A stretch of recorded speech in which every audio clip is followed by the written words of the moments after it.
CapCut অত্যন্ত জনপ্রিয় একটি অ্যাপস।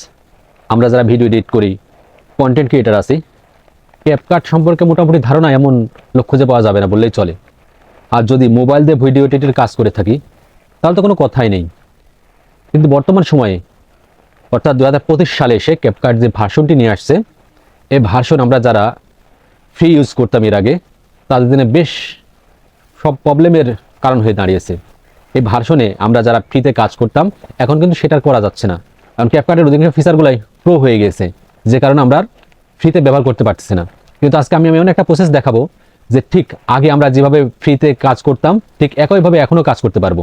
আপনারা যদি মনোযোগ সহকারে এই ভিডিওটি দেখেন, মাত্র 2 মিনিটেই এই সমস্যার সমাধান করে ফেলতে পারবেন। তো চলুন আপনাদেরকে এখন মোবাইল স্ক্রিনে নিয়ে যাই। আপনারা আপনাদের মোবাইলের ক্রোম ব্রাউজারটা ওপেন করে নেবেন। এটি মোবাইল এবং কম্পিউটারে একইভাবে কাজ করা যাবে। মোবাইলের ক্রোম ব্রাউজারটা ওপেন করে নিয়ে আপনারা ডেস্কটপ মোড করে নেবেন। একটি বিষয় না বললেই নয়, বর্তমানে প্লে স্টোর থেকে ক্যাপকাটের যে ভার্সনটি আমরা পাচ্ছি সেটা হলো 13.8.0। তো এই ভার্সনটা আসার পরে সবগুলো প্রো হয়ে গিয়েছে। তো আমরা এখন 12 ভার্সনের অ্যাপ আপলোড দিব, কারণ ফ্রিতে কাজ করার জন্য সেটাই বেস্ট। আপনারা ক্রোম ব্রাউজারটা ওপেন করার পরে সার্চ বারে লিখবেন apkmirror.com, apkmirror.com লিখে সার্চ দিবেন। সার্চ দেওয়ার পরে এটা ওপেন হয়ে যাবে। তো নিচে দেখেন apkmirror.com এর ওয়েবসাইট আছে, এখানে একটা ক্লিক করে দিবেন।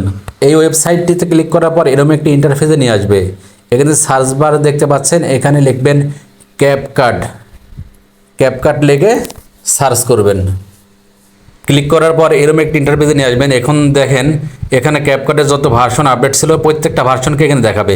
যেহেতু আমরা 12 ভার্সনটি ডাউনলোড করব, তো 12 ভার্সনটি যদি আমরা এখানে না পাই তো নিচে 1 পেজ 2 পেজ ভাবে পেজ দেওয়া থাকবে, আপনারা খুঁজে নেবেন। তো এখানে দেখেন আমি 12 ভার্সনটি পেয়ে গেছি। তো এখানে এই 12 ভার্সনের উপর ক্লিক করে দেব। ক্লিক করার পর আমাদেরকে অ্যাপসের এরকম একটি ওয়েবসাইটে নিয়ে আসবে। তো এখানে দেখেন এপিকে বান্ডেল লেখা আছে। তো এপিকে বান্ডেলের উপর ক্লিক আমরা করবো না, এখানে ক্লিক করতে হবে যেটার উপরে এপিকে লেখা আছে, ক্যাপকাট এপিকে লেখা আছে, ওইটার উপর আমরা ক্লিক করে দেবো। তো ক্লিক করে দিলে দেখেন নিচে কি সুন্দরভাবে ডাউনলোড লেখা চলে আসতেছে। তো এখান থেকে আমরা ফাইলটি ডাউনলোড করে নেব। তো ডাউনলোড করার পরে বেশ কিছু সময় লাগতে পারে ইনস্টল করতে। তো এখানে আপনারা কিছুক্ষণ অপেক্ষা করবেন। অপেক্ষা করার পরে দেখবেন স্ক্রিনের উপরে এমনিতে ইনস্টল লেখা ভেসে উঠতেছে। তো এখান থেকে ইনস্টল করে নিয়ে অ্যাপটি ফ্রিতে ব্যবহার করতে পারবেন।